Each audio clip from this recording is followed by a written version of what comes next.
Hey, you. Yeah, you.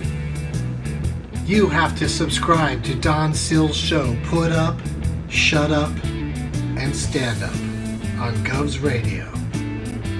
It's the show with his buddy Benny. They're good buddies. They're on TV. I don't know what I'm saying.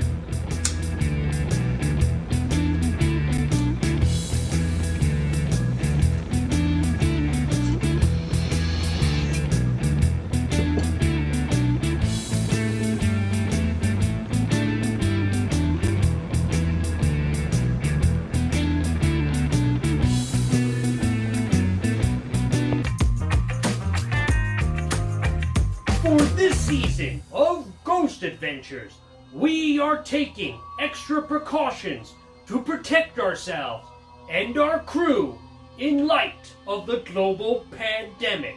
For example, instead of the regular lockdowns where we lock ourselves inside of a haunted place and yell at ghosts which may or may not be there, we will instead set up a camera, press the record button, leave, and then come back the next day to pick it up. Then we will bring it home and watch the footage. Tune in to see some truly terrifying things, such as the inside of my apartment, and also, oh my god, bro, did you see that? No one else is here, bro. I'm out.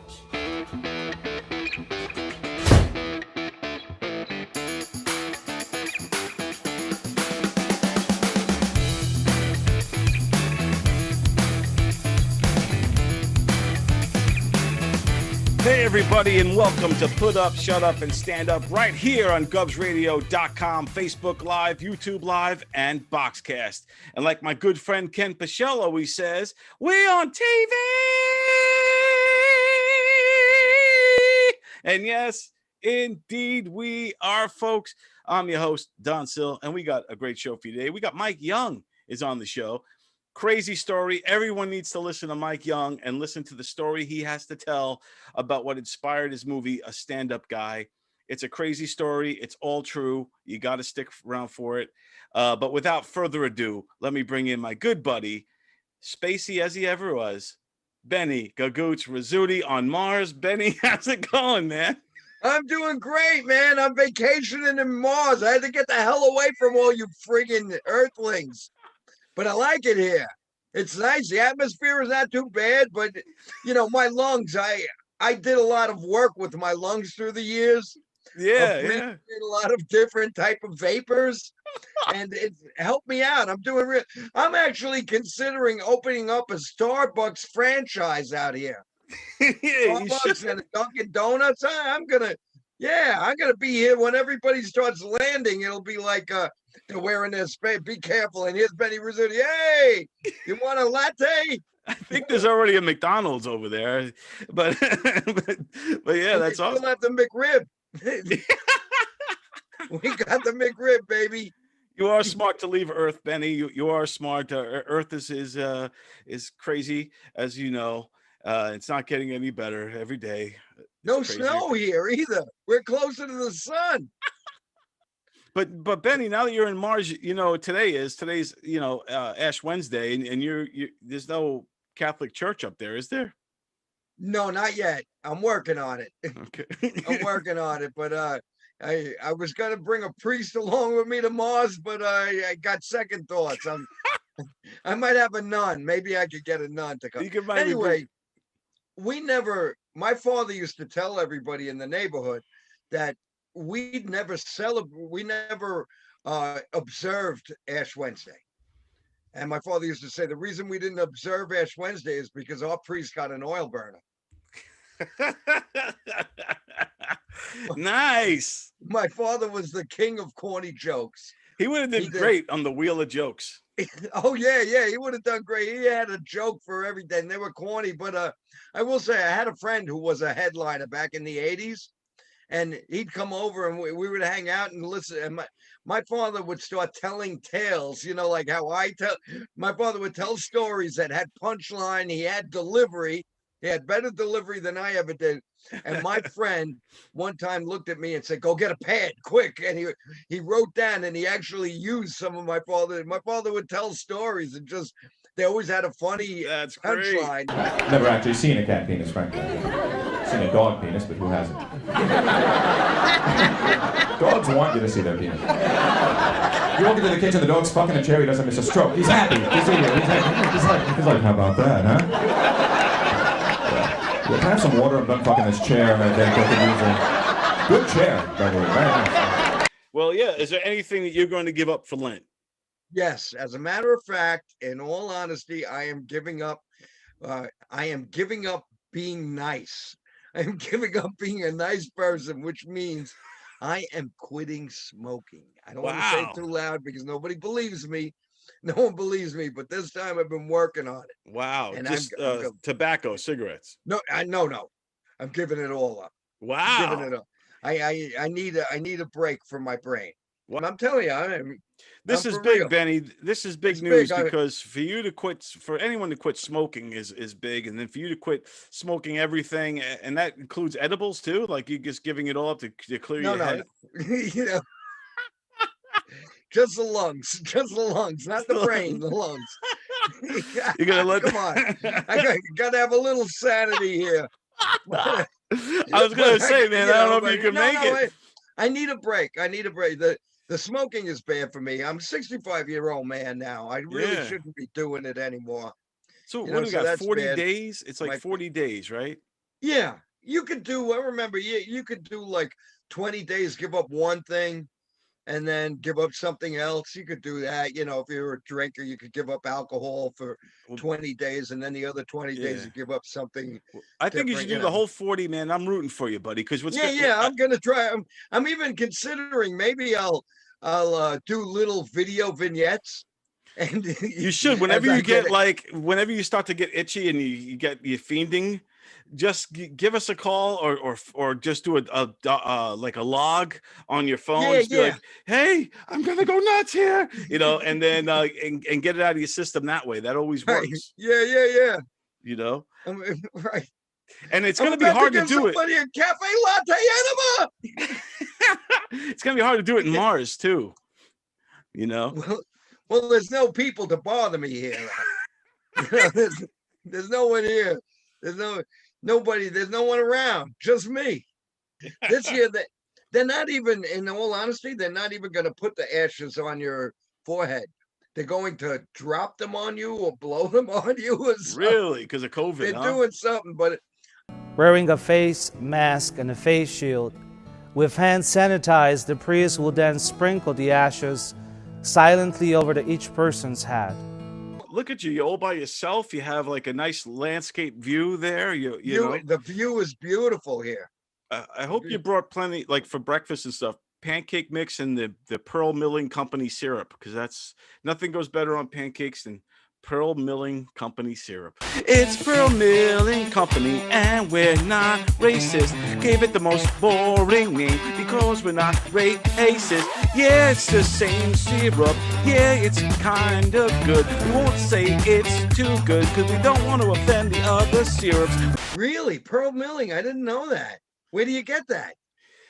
At the store now. It used to be Aunt Jemima, but now Aunt Jemima, and they changed the name. It's now called Pearl Milling Company syrup. So Pearl Milling Company. And you know what else came out with that when they did that? Now there's no Uncle Ben's rice anymore, right? Yeah, it's not Uncle Ben's, but we've agreed that you are allowed to call Betty Crocker Betty Cracker. Yes, right. That's now acceptable. It's no longer Betty Crocker. It's now Betty Cracker. But they're also mad at Cracker Barrel too. Now, did you hear that one? So no. They're saying that Cracker Barrel, because cracker is a term that goes back to the slave days when they called the white people crackers because they were the ones with the whip, right? Cracking the whip. Yeah. So now they saying, and I think they bent the slave over a barrel to whip him.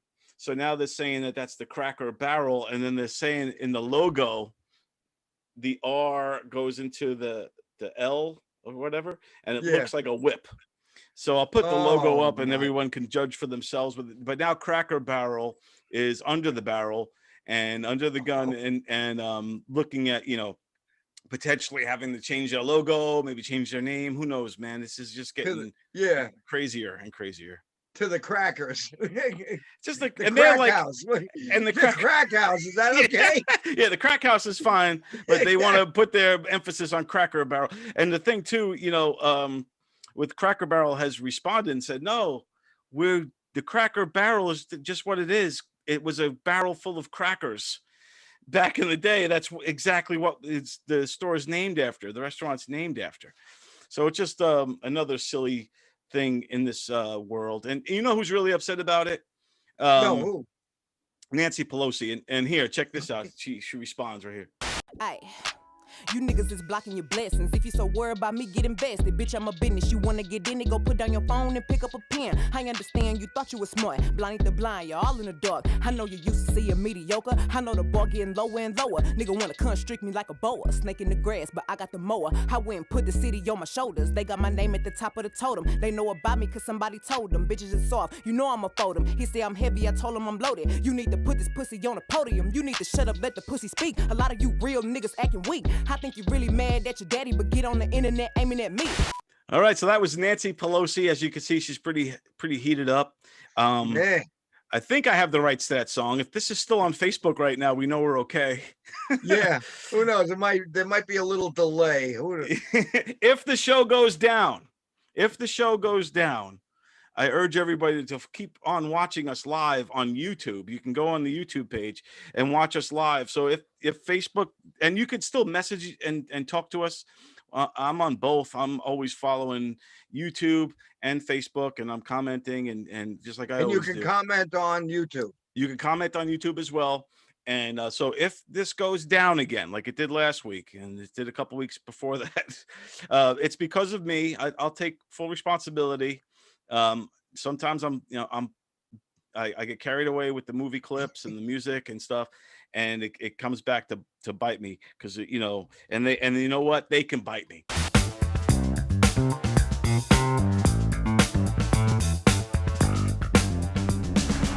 Well, hello, Professor Bedora wants a tribute to all our past presidents during this President's Week, mainly towards the people that do impressions of our presidents. What's number 5? President Reagan. I prayed every night to Howard. Don't you know the scriptures? I thought I did. Our Father, which art in heaven, hallowed be thy name. What's number 4? President Obama. Hello everybody, this is Andy and Best Friend was morning. I small once again, I tell my friend was. What's number 3? President Trump. It's unbelievable. I go out with my crew every day. They're tremendous people, and we love McDonald's. It's great. I mean, I live on McDonald's and Diet Coke. What's number 2? President Bush. Somebody get me a visor. Sir, you mean advisor, no a visor. What are you, stupid? What's number 1? I always found that President Clinton was always so funny. I love that House of Cards. 99% of what they do on that show is real. And the 1% they got wrong is you could never get an education bill passed that fast. I do a little impression of him too. That was very stupid. See you next week.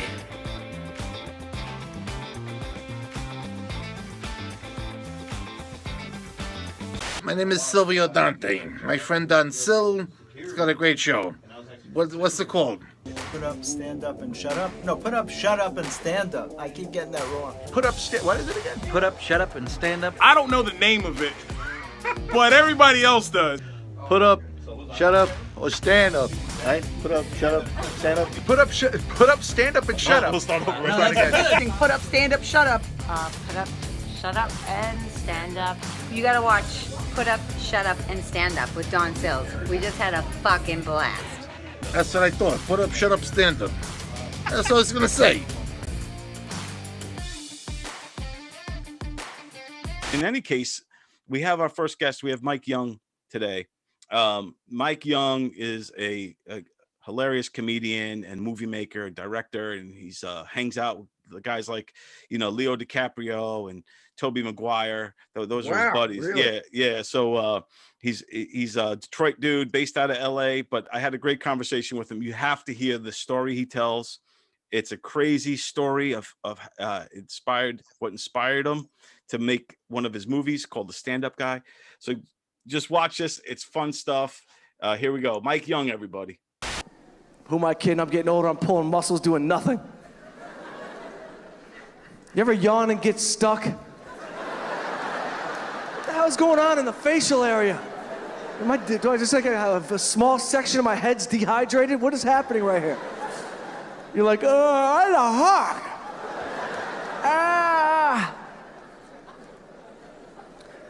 I was a kid, I could play street football for 10 hours, bounce off a car fender, I was fine. Yesterday, I pulled a neck muscle ordering food and looking left. I was like, yeah, let me get it. Oh, that's gotta be something serious. Hold on one sec, bro. No, hold on one sec. No, seriously, it's just in my lung area. It's floating in a rib. I'll be fine, just give me a second. My boy's like, what'd you do? I'm like, oh shit, I talked and turned. I can't talk and turn. He knew, he's like, don't do that, bro. You gotta pause, you're no superhero. Are you crazy? There's air involved, man. Wake up. Can't just have run-on sentences. All right, everybody. My next guest is a comedian, writer, and a director who's been doing stand-up for over 20 years. He's written for a bunch of TV and films and has directed 2 feature films. My Man is a Loser and a Stand-Up Guy. He also just released his new comedy special called Who the F is Mike Young? And here he is now, folks, single Mike himself, Mike Young. Mike, how you doing, man? Don, thanks for having me, bro. Yeah. It's beyond a crazy time, and I'm just happy to be having communication with another human being. I don't care if it's computer, Zoom, whatever it is, bro. I feel like I'm hugging you. Yeah, I hear you, man. The same here, dude. I mean, are you in LA or where are you now? Detroit? Right now, I'm in Detroit right now, and I live in LA, but May 5th, I got in my car and drove across the country, and I just kept going. And I went to Detroit, where my family's from. I got to my mom's house. We have a place in northern Michigan. Nice. I went zoned out, and fortunately, I got lucky, and I'm gonna do another film, and the film is actually shooting in Detroit in May. So very April cool. or May. So it all worked. I'm not going back to LA for a little while. Right. Yeah. You need a place, bro? I got a place to crash out there. You can have it. Yeah, man. I don't blame you, man, because but LA and New York are kind of similar in the way it's been being handled with the COVID and the lockdowns and the shutdowns and all of that. It seems like a lot of people fleeing these days, the cities, most big cities. Yeah, people are fleeing. And it's funny because I'm in LA for business. I never was like in love with Los Angeles anyway. Right. I'm not like a beach guy. I grew up outside Detroit. Whatever, I'm not like a sun god. I'm not a beach guy. I don't surf. I don't love sharks. You know, I'm like a city dude. So LA for me was always where I needed to just make my connections, relationships, you know, work on my craft of comedy as much as I could while I was there. But once you start hitting the road, you go, wait a minute, I could live anywhere. You could really live anywhere, especially as a comedian. Right, yeah, because you're always traveling anyway. Always traveling.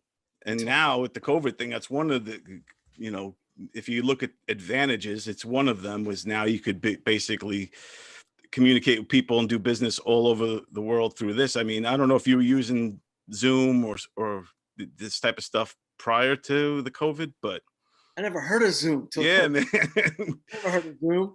I started, as soon as this thing hit, I started doing my own Zoom rooms, like, because I was losing it early. You know what I mean? Like when you're used to going on the road Thursday to Sunday every week for 15 years, and then it goes cold overnight, you just get locked out, done. My mind was playing tricks on me. I was starting to talk to puppets. I was throwing Facebook comedy nights. Like I had to talk, bro. I had to talk. Yeah, man. Yeah, because you're like a creative juggernaut, man. You do it all creatively. Your writing, dude, like just, you know, watching this special, Who the F is Mike Young? It's like, you know, the stand-up is the way you craft jokes, craftsmanship, similar to like Seinfeld style, where I feel like you really put your time into developing the joke.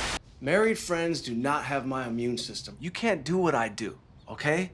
You got kids, your kid walks in, sneezes, your whole family's a mess for a month. I make out with a stripper on a Wednesday just to clear my sinuses. I'm like a walking Z-Pack. I couldn't catch a cold if I wanted one. Couldn't catch. I do take time. You know, I'm not one of these guys who can just be the funniest guy in the room and then like just do a podcast and then I develop my stand-up off of a podcast conversation. I take writing very seriously and I'm always at the table just like looking for the best word to craft it. And married friends, stop your vicarious living, all right? It's killing me, it's stressing me out and I don't need your secrets. That's too many secrets. I'm not a vault. Not a vault, all right? Fuck, work on that bit. I take that, you know, I've heard Seinfeld talk about that a lot, and I do look at him as sort of a mentor. He's not my mentor because we don't know each other seriously. I mean, usually I write a bit in a couple of days. It's a long time to spend on something that means absolutely nothing. But that's what I do. That's what people want me to do. It definitely takes time. It takes time. But I am one of those strange dudes who will sit at the table and like, make sure this word's better than that word and like cut out. You got to find a rhythm, a musicality to it. Right. I appreciate you saying that, man, because I do take it seriously. And it's like my favorite thing about it is the writing and then putting it on stage. So everybody's got one criminal friend they grew up with. You know what I mean? You're never shocked that he became a criminal. He's that guy that would take a regular prank too far when you were a kid. You'd be like, hey, man, let's throw eggs to the neighbors. Then we can toilet paper the tree. We'll soap the door. He's like, hell yeah, then we'll kidnap her fat dad. Yeah, that comes through, man, because like you said, the finding the right word and the right thing and all that stuff. It's the word I was looking for before was like a wordsmith, and that's kind of what I see in your stuff, and it comes through in everything you do too. Like, you know, when I was watching a stand-up guy. This is gonna be like taking candy from a baby. Nice. 200K, boys. We can see him! Sammy Lagucci. Why am I not shocked? You tell us who's running things and we cut a deal. We will provide you with a new identity and 24-hour protection. Where are you taking me? This is like the vanilla version of life. Yeah, a stand-up guy had a lot of, that's my style, man. That's my style. You know, if people are gonna dig it or they're not, but I'm trying to just have my own voice. I liked it. I thought it was really good, and I was watching it, you know, because I knew I was going to be talking to you, so I was kind of like really watching it and to see, you know, because I know you wrote it and directed it and everything. Yeah. And I think it was excellent, man. I loved it. Yeah, I think it was great. We have ourselves a mafioso from the big city. His new name is Derek Hesh. Is this the hot spot again? Why don't you get up there? Let's bring a little Deacon. All right. It's Derek. Please welcome little Derek. Wow, you two, the product of a dear enemy. And then to find out that there's, and you got to tell us this story if you can, whatever you can, that there's what inspired this movie. What inspired you to write this movie is kind of crazy. Yeah, so I can tell you. Hold on, Ma, please don't come in here right now. I love her. That's my mom. I don't want her to hear that. Yeah. So, you know, being from Detroit, you know, I'm not like. Hold on one sec. Let me shut this down. Never know when the FBI is listening. Being from Detroit, like we're talking, you're in Jersey right now. I've been around the underworld a little bit in my life. My dad was in the scrap metal business. I know what it is, I know what that world looks like. I'm not a part of it. I'm in comedy. But what inspired that movie was an incident that happened to me years ago. I was in a comedy club and I got into an altercation with somebody in the audience after there was already a fight in the audience. We got into a heated exchange. He came at me. We went toe to toe. I got the best of him, not knowing anything other than my dumb Detroit brain said, this guy seems serious. You should hit him first. And I did. And it was a very bad mistake. And so it turned out that he was a connected guy and it went bad. And I ran out of that place after I had heard like what I had done. I hurt a guy that was a bad guy. to make a crazy long story short, about 5 days later, they sent their people to find me. They got me. They said, you're going to have a sit down. We're going to have a sit down. I basically was convinced that it was going to be a sit down. I knew people that knew him. I asked that they go speak to him up front and say, I basically begged for my life. And not only did I do that, as a comedian, the comedian brain never goes off. Right, yeah. I was sending gifts every day. I was sending gifts. I was sending flowers. Bro, I went to University of Arizona. I was sending U of A hoodies to his house, like just to give him some clothing. I was just saying, dude, I didn't know who you were. I'm so sorry. And basically, when they sat me down, I've told this story on Bert Kreischer's podcast one time, so I can definitely say it. It's out there. It didn't go well. So what was supposed to be an apology in a public restaurant turned into a sit down, beat down in a private place that was closed. And they basically did what they had to do to me. And, when it's all over, it's weird even talking about it because it's a traumatic event. Yeah, man. Totally straight with you. It's like post-traumatic stress disorder is a very real thing. Yeah. And I've definitely suffered for a long time from it. And the only way I can get through my own stuff is through writing and performing, just writing. And so there was always this thought after it went down, it was so heavy that different factions in the underworld were like notified, no joke. And so I'm sitting here thinking to myself, if my people who love me go at him, it's just going to be a perpetual, terrible war. Like it's just going to keep going. So Right. And then my second thought was, if I did do that, if I went the bad way and I had to go into the witness protection program, would I ever have to just not be funny anymore? So that was an idea. That was a seed of an idea. And it just kind of kept going. It kept in my head, like, I just kept saying to myself, if I ever had to just disappear, what do you just turn your personality off? Or am I going to be doing local open mics? Right. And so that's where the idea for a stand-up guy came, was that, unfortunately what happened to me was bad. I was put in the hospital. I got a lot of stitches, organized crime divisions were showing up to my house. It kept going and going. I basically shut my mouth. I never said a word to any authority. I just shut up and let it go. I forgave him. He forgave me. It was even. I should never have done what I did. I shouldn't have hit him. When you get into something, there's 1 second where you can breathe and like step back, or you can think I'm in trouble and you attack. And I just thought maybe I was in trouble, and I made the wrong move. It was that fight or flight moment. Like you said, you're a Detroit guy, and for me, I'm Long Island, not Jersey, but same thing. It's the same thing. But yeah, and so I try to put myself in that situation too. If I just got on stage, some guys heckling me, this beef erupting, energy's high, this guy's in my face, boom, you're gonna do what you got to do. That's exactly. And my thought right before I did hit him was, this dude seems like he could bite my face off. Like he had that type of energy. Right. And instead of letting him bite my nose off, I punched him. I boxed my whole life as a kid. I knew how to throw a punch. It went bad. They got me, and it was like they got me really, really good. Damn. And without going into detail, I was basically put in a position where I had no choice, and I decided to write a movie based on the idea that what if I went to the witness protection? And so I wrote a comedy, and I was like, let me just get this off my chest, because I'm having all kinds of post-traumatic stress disorder. I'm afraid to go into public places. I'm scared to like be in a crowded area. If any dude that looks shady is like around me for a long time, I was getting aggressive. I was like, who's this? Right, yeah. I was making calls to dangerous friends. I had like, a lot was happening. So I said, I got to write about this. And so I thought it was a really good idea. And then when the producers of that movie, they were at my premiere for My Man is a Loser, which was my first movie. Afterwards, they came to me, they said, Mike, we want to do a comedy with you. And we got an idea. And they had this idea that it didn't even resonate with me. I had a stand-up guy in my head. Right. When they said, we want you to do this other movie, I said, just hear me out. I said, I think I have the best idea for you.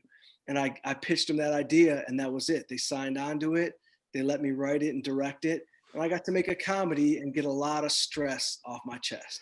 Mr. Hesh, you're good. Thank you so much. You really messed up. I'm dead. We got to keep a closer eye on Gucci. Achoo. Did you just sneeze? Yeah, it's the way I sneeze. Achoo. This song I'd like to do is called That Wasn't Me Heavy Breathing on the Other End, Leslie. Want me to sing you a little something? Just like a little something. Just rock it out. No. Something about the way she keeps me. Yeah, I mean, you end up making a great film that came from a real traumatic thing and probably helped you cathartically kind of get through it. I don't want to dwell too much because I don't want to bring back too many of these memories to you. But like when you're in there, does it feel like you're in a movie? Like did they sit you in a chair and all surround you? You're in a straight up movie, and I'm not even kidding. There's probably gonna be 3 movies that come out of this whole situation because not only was I in a movie and not only was everything moving in slow motion, but I was telling jokes in my head because when I walked in, there was 2 giant dudes with guns and they had hats and sunglasses on and they were like in the dark and there was like a newspaper on the table. And I remember thinking to myself, you can't read in the dark. Like, what are you doing, bro? Like, I'm thinking like this is like acting is going on in here. I'm like, and then I'm like, you're holding the gun so loosely. I'm like, I could probably grab that if I wanted. So you're like playing out you're so hyper aware because, you know, you don't know that the adrenaline is raising up. You don't know how the body and the mind work like that. Right. Yeah. My adrenaline was so up and my mind was so keen that I was really thinking about pulling off some superhero shit where I was going to swoop the gun, get everybody in the room and exit. Like that was where my head was at. Yeah. And, you know, it is like a movie and you just go into survival mode, especially when you get put in a place where you can't do anything or else you're done. Yeah. So they put me in a real compromising spot. And when they were done with me, I basically was like feeling my limbs. And I remember in my mind thinking like, I got them. I'm thinking they think they got me, but I'm not even hurt. That's what I'm thinking. Right. I'm numb, but you don't even know that like, I'm thinking in my mind, oh, I got him. I'm going to pretend that I'm hurt, but I'm feeling my limbs. I'm not shot. Nothing's broken. Of course, my whole face was broken and I had, 27 stitches and broken nose. And I was a disaster. And they did get me very badly. But at the time, I'm living in a movie in my head and I'm just in survival mode. And I'm just thinking, and then when it was over, you're still apologizing. Like I was still apologizing the whole time. Like when I walked in, I apologized because I saw him. I saw the person right away. So I was apologizing right when I saw him. Like, I didn't know who you were. I'm so sorry. And he's like, don't worry about it. Come over here. And then I go over there into the different area. And that's where like the gorillas were. Holy shit. And then, then I was thinking, I got no options. No one's close enough for me to like do any kung fu, which I don't know. And you just have to, bro, I just accepted it and I just took it and I never said a word about names or cities or anything like that. Yeah. I kept it as it's a scar on me for sure, but I've gotten through it. I saw a psychiatrist because my brother was like, yo, you're acting weird. You're like, you're different now. You're scared. You're like acting depressed all the time. You're not really up. And it puts a light out in you. But you know what? You got to come through things like that. Not like that. Probably, I'd say, 98% of the world does not ever have to go through that. But something that heavy, you got to figure out a way to get through it. So I got through it with a lot of support from my friends. I saw how many people love me, like were willing to go to war with me and like for me. Right. Yeah. And I didn't want to go that route either. And I didn't know how, the one thing I should have probably used in a stand-up guy that I didn't put in, it's almost like if Woody Allen became a crime boss, because I was getting so many people coming at me who like had seen my shows and were like, Mike, we love you. You're so funny. What can we do for you? And all of a sudden I'm like climbing the ranks of the underworld. Right. I'm like, no. I'm a Jew from Detroit who just, I was bar mitzvah. I don't want to wield this power. But thank you, everybody. Thank you all so much. I'm just gonna go back to the stage and eventually get back to my life. So Yeah. it was How- heavy, bro. And you know, Dude. you're from Long Island, so I already know without you having to say that you already know what this is. You know Yeah. what it is, and what it could be. Yeah, man, and it's real stuff. And yeah, how long did it take you to get back into stand up and get back on your feet in that regard, like as far as performing again? It took me about 5 months. I'm sorry about that sound. Someone's drilling in the basement. Oh, I don't even hear it on the. Okay, good. It took me about 5 months to get. First of all, it took me about 5 months to heal. I look like the Elephant Man. So, one of my friends, a very famous actor, and he got me like this stuntman cream. And he's like, put this on, bro, and your whole face is gonna go down. So I started wearing like stuntman cream, and my face was like every day was like, whoop, whoop, whoop. So 5 months it took to heal up so I could go in public like normal. And then it wasn't until about 6 months later that I went on the road, and I was actually on the road with Joe Rogan. Joe Rogan took me on the road. I was opening for him for a year. Wow. And I remember at that time, I didn't really want to share what happened, but I did tell Joe, and he was just then like getting heavy he was so in with the UFC guys. Oh yeah. And I had like 100 gorilla monsters. That were like, we love this kind of stuff. Where is he? I basically just, threw my hands up at the whole situation, but it took about 5-6 months to go back on stage and feel comfortable.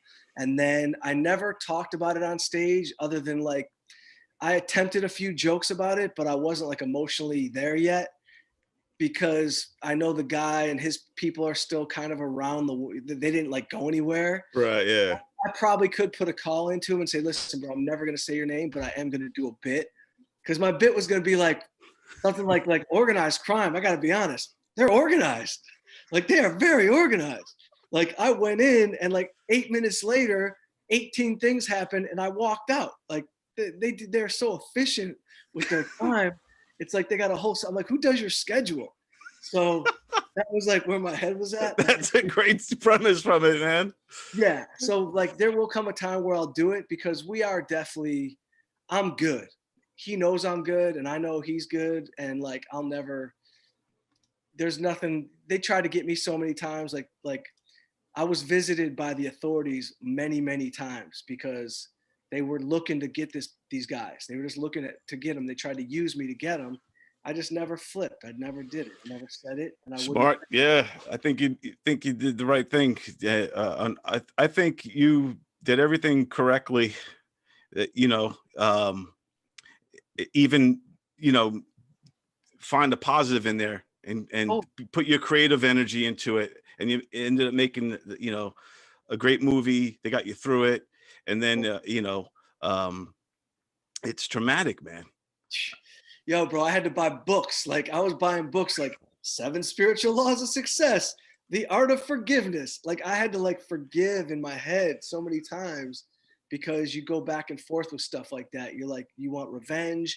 And I know people who would have grew up crazier than me. And these people too, they would not have forgive. They would not be doing the same thing I did. They would have gone into a full scale war and it would have just been negativity on negativity.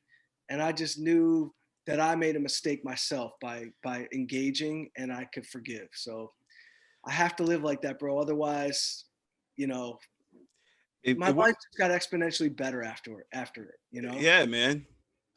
Yeah, because did you already have the first movie under your belt by this point, or no? This happened, and a year later, I sold a TV show to ABC. I got my first movie. Wrote and directed My Man Is a Loser. Right off that came A Stand-Up Guy, and it's Kevin Connolly, who you know from Entourage, and he's Long Island guy. Yeah, he's from Patchogue, right nearby where I am. Yeah, Connolly's a good friend. He directed the narrative part of my stand-up. And so he always says to me, he's like, yo, Young, there's just certain moments in your life that are just pivotal and they're just game changer moments. And that was a game changer moment for you. And it did. It put me on a different path. And, luckily I've been fortunate enough to make movies and do stand-up, for, a year after that. I've been nonstop. And it's an interesting thing because I started in stand-up, but when you do a movie, it takes a year out of your life where you're not doing stand-up. Even when you tell yourself like you're going to get on stage, I didn't have the energy to get on stage. So it kind of like stutter stepped my stand-up for a sec, where all my boys were still going, you know, like I was on tour with Sebastian, Saget, you know, big names. I was like on a nice trajectory with stand-up. And then the movies, they take your energy, and rightfully so, because you got to dedicate your energy to them. But I did not have the energy to go on stage after like being on set. I said I would, but I didn't. Yeah, it's got to be tough to juggle that. Yeah, because with the movie, how involved are you in post? Are you there in the editing room too? Yeah, editing. So you have I had 6 weeks of post.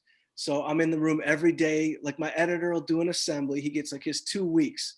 And then he'll say, okay, come on in and look at the movie. And then I'll look at the movie with him. And I'll have 4 weeks after that to sit with him and just, you know, fine tune the editing to my liking.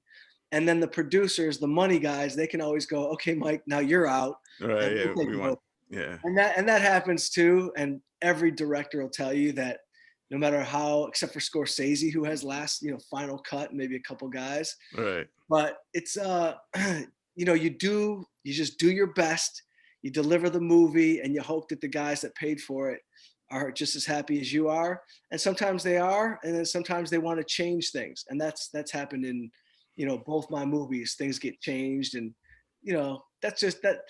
You got to just accept your role and do. My whole mentality is like, kill it and just say at the end, okay, you told them that this is what you love, and if they want to change it, go ahead, but you did your best and you moved on. Because otherwise I hold on to things, you know what I mean? Right. Yeah. I'm so nuts that like, if you try to change a word that I wrote that I think is like my word, right. Yeah. we got to have an hour battle over a word, and that's not healthy. So I'm just like, I'm going to do my best, and here it is. Here's the movie, and I hope you like it.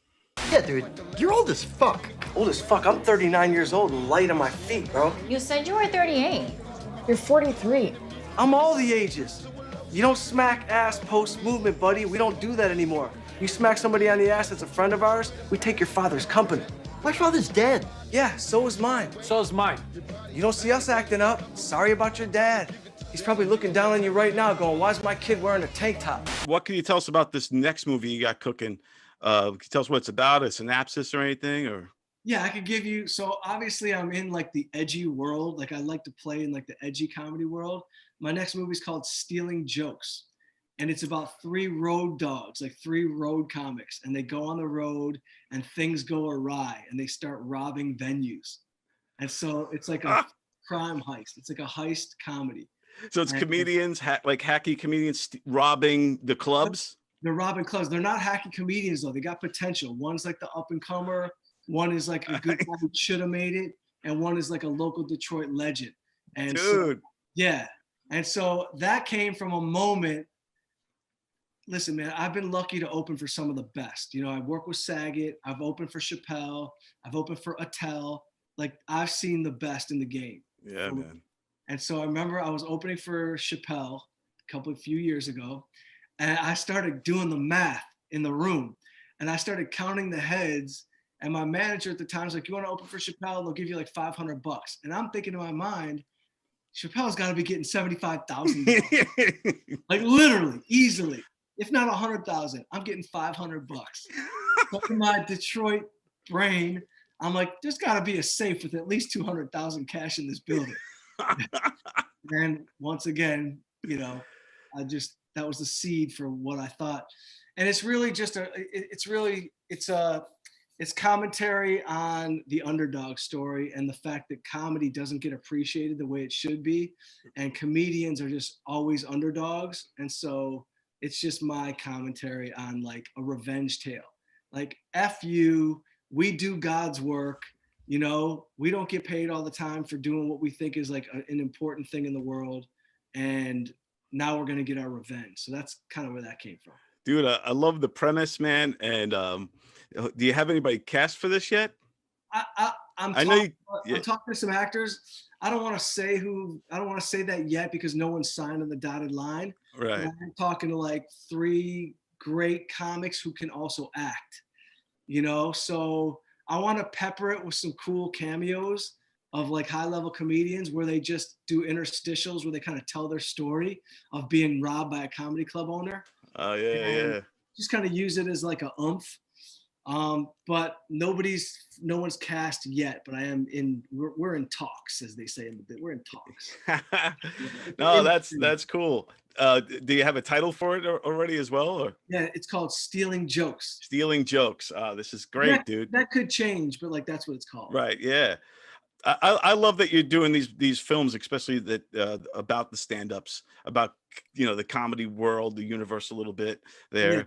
Yeah. I think that's friggin' awesome, man. Yeah, thank you. And I'll probably like after this one, I'll get out of that. I got a couple more with like.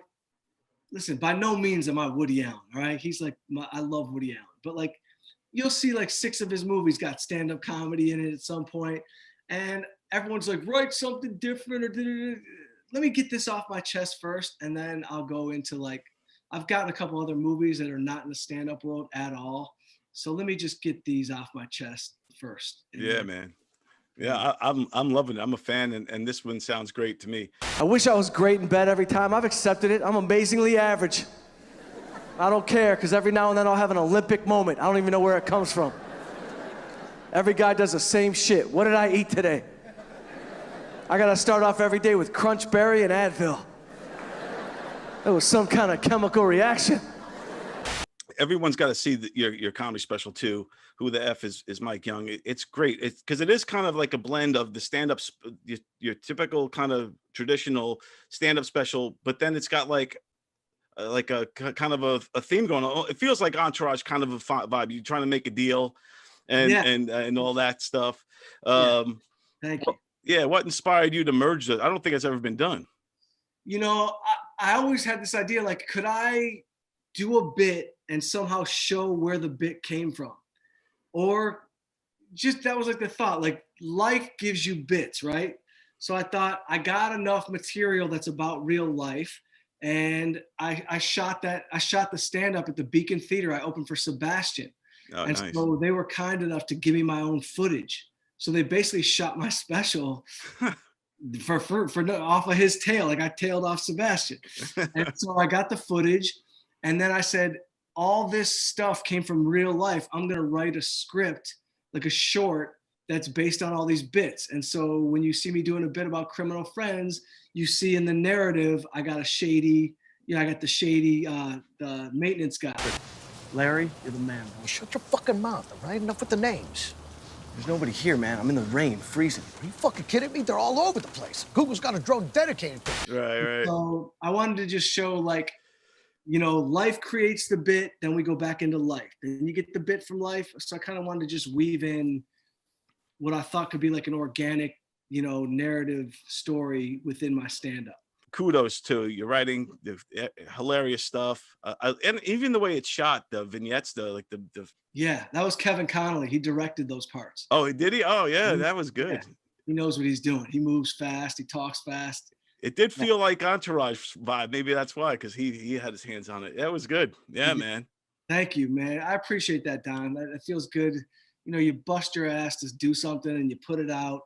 And that's the beauty of comedians. We just, it's the most gangster art form there is. When you fail hard. It's all you. Yeah, man. It's not easy, bro.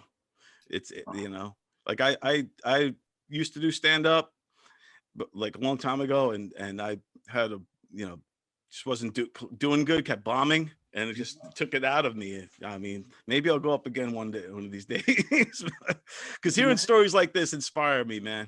At least you gave it a shot, bro. You know how many people are talking? I got friends that are still talking about getting up and doing 5 minutes. They've been talking about for 10 years. It's the scariest thing in the world. So you got up, and if it's not for you, like the life, it's a life. It's a lifestyle, Yes, indeed, man. Yes, sir. I appreciate you taking the time, Mike, man. Can you just tell the people where they could find you and find your movies and follow you and all that good stuff? Definitely. So you could find me at The Real Mike Young is my Instagram. And then you can find Who the F is Mike Young on All Things Comedy's YouTube channel. That's Bill Burr's network. Who the F is Mike Young? Just Google it, you find it. And then my movie, A Stand-Up Guy and My Man is a Loser, are both right now streaming on Amazon Prime. And I wrote a movie, I didn't direct it, but I wrote something called Adam with Aaron Paul, and that's also on Amazon Prime. So we'll just throw that on the side. Cool, man. Yeah. Mike, much appreciated, my friend. Thanks again for everything. Keep on doing what you're doing, man. You rock. Appreciate you big time, Don. Thanks, bro. If the police come knocking, you don't know where I'm at. I'll talk to you later. You got it, man. Take care. Mike Young, everybody. I want to apologize to everybody. I'm horrified, and I'm sorry, and I'm embarrassed. I am so sad, and I am so angry. I do apologize to the Vice President, again, for spreading misinformation about it. I made a mistake, I fucked up, and I'm sorry if I duped you as well. You know, I'm not perfect. I'm not going to sit up here and say that I am or claim to be in any way, shape, or form. Well, I was wrong, and I am sorry. Wanted to come on here and publicly say that I am so sorry, you know, for everything. I just get bored in the house, and I'm in the house bored.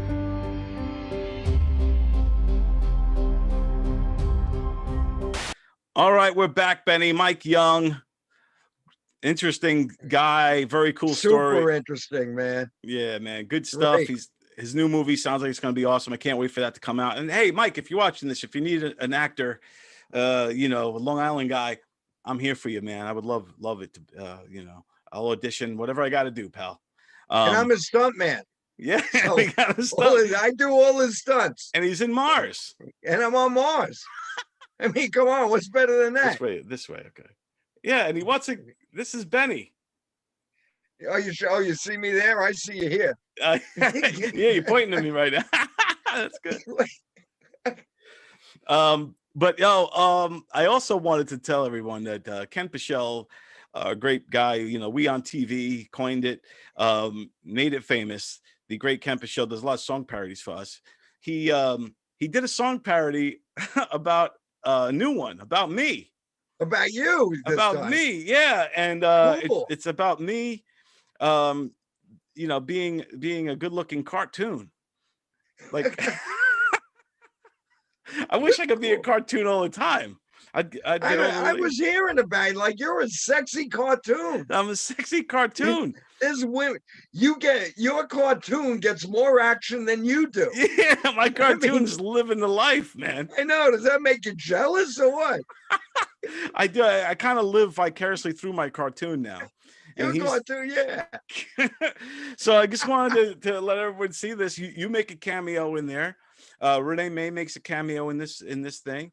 Ken Pichelle, his cartoon likeness is in this as well. So enjoy this, everyone. It's going to be a lot of fun. Here we go. Ken Pichelle's new song. Here it is. Check it. Hey Don, it's me, Ken. I've been meaning to do a song for you for a while now. Just wanted to do you proud. From your whole Pasusu family, we love you, buddy. You're awesome. This one's for you. Now our host Don Sill, everyone knows he's so cool. After all, he masterminded Pasusu. Interviews and production, his mad skills are so handy. And in caricature, you know he's quite the eye candy. Sure, in real life, Don's got the looks, the brains, the brawn.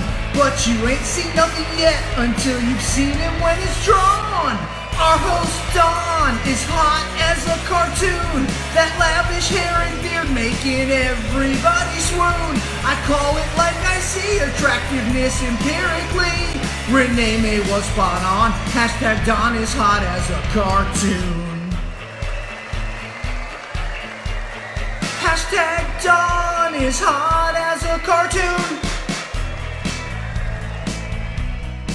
All right, Benny, we're back. It looks like it's sunset for you over there on Mars. Beautiful sunset, buddy. Beautiful sunset. You got to come visit me sometime. I do. How long does it take to get there? Like a couple of days to fly? Yeah. Only a couple of days. It takes like 1 or 2 dog years to get here. We'll put you to sleep. We put you out. I give you enough edibles to last a whole trip. Yeah. Okay. Oh, awesome. That'd be great. I'll be just floating high in the space. And we'll watch Betty Boop cartoons. Yeah, that'll be trip, man. That's Bugs the best Bunny, way. Betty Boop. That's the best way to travel. High on watching Betty Boop and Bugs Bunny. Yeah, man, let's do it. But yeah, that's the show for today, Benny. We had a lot of fun, man. I want to thank again Mike Young and Ken Pichelle and everyone who was part of the show tonight. It was a lot of fun. Thank you to all the viewers watching this. And again, hopefully we're still on Facebook. Yeah, thanks for watching this stuff. Yeah, man. You froze up there for a minute. Yeah, so did you. We both froze for a second.